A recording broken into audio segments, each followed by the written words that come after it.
great American whale. They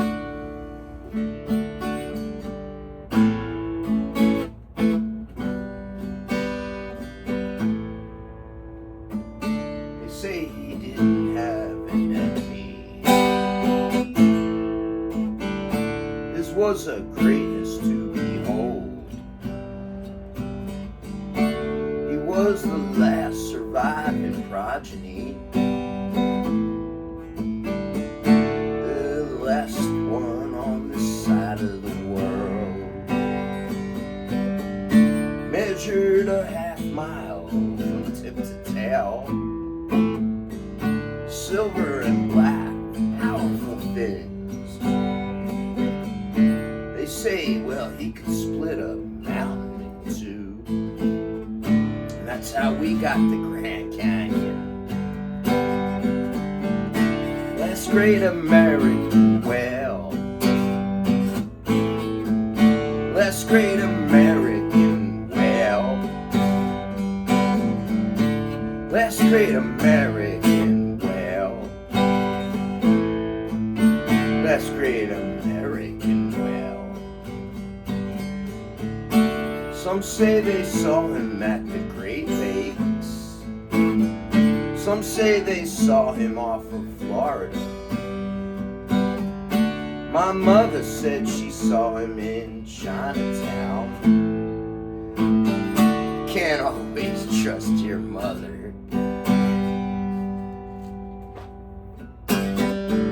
Well, off the Carolinas, where the sun shines brightly in the day, and that lighthouse glows ghostly at night.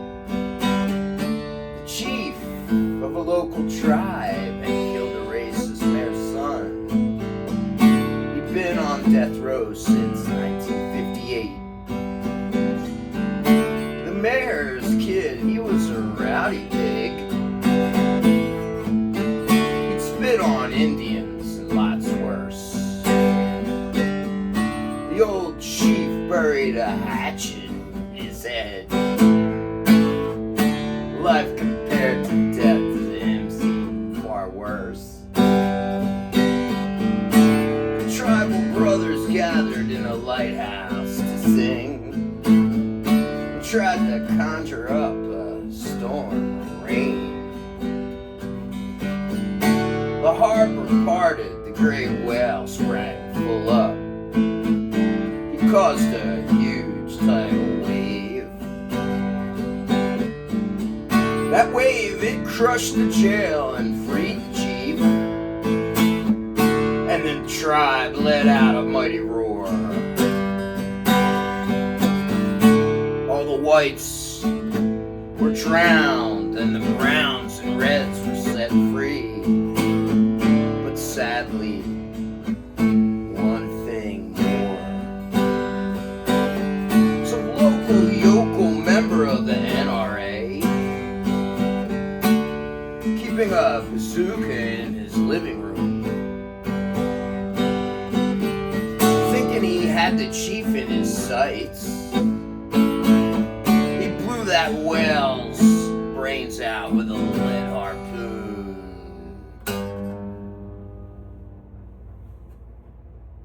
That's great American whale.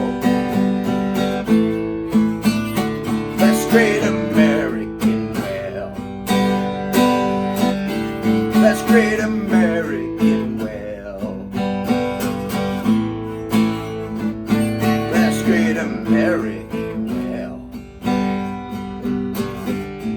Well, Americans don't care much for anything.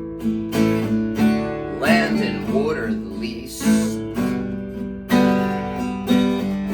And animal life, well, it's low on the totem pole.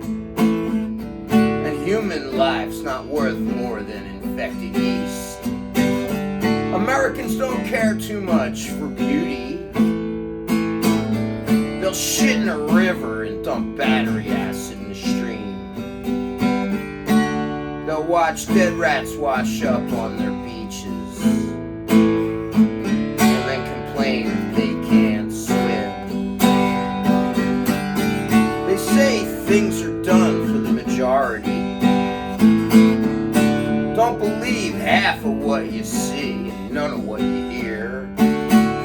It's just like my painter friend Don said to me, stick a fork in them, they're done.